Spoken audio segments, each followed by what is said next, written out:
Well, aside from LATV programming, we're seeing a lot of other networks, you know, putting together projects, especially scripted shows. We're seeing Vida on Stars, we're seeing On My Block on Netflix, all the stars of which we featured on this set. Thank you. Yeah, what do you guys think? And then we have the musicians tour. Of course. I like the music. So I'm going to start seeing the music from now on. Whenever I have a full That's just spit on the word. It's cool. We're seeing general market acts like Beyonce and Justin Bieber, and they're bringing in Latin acts, and they're doing a lot of crossover stuff. So what do you guys think? What's the landscape now for Latino talent? I think you're just going off the music of what you said. You know, it's kind of like they need us more than we need them now. You know, J Balvin's coming out with huge hits. You know, Daddy Yankee and Luis Fonsi won a Billboard Award for Best Song of the Year. I think that's Justin Bieber's biggest song. No joke. And I don't think he's even acknowledged it, to be honest with you. But it's the biggest song ever. And he has all Latinos to thank for that. So I think we're really coming strong in a way that I've never seen before. And I'm gonna say, ya nos tocaba. Yes. Thank you very much.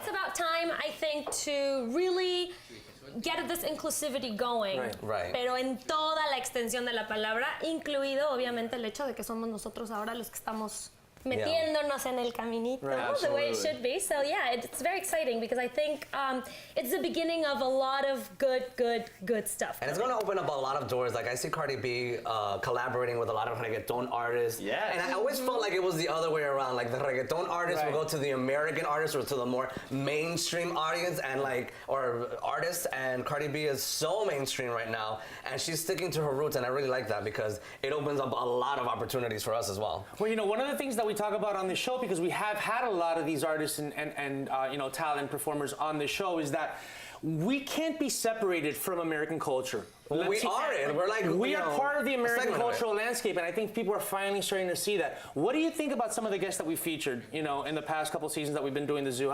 And how do you think that they can relate to not just the Latino market, but the general market? I think one of the big pros that we have, and also with the guests that we've had, is like there's so much color everywhere. It's so color. It's like a rainbow of things. And that's what our culture really screams all the time, you know. It's super colorida. We're all culture screams all the time for everything. We're just screaming.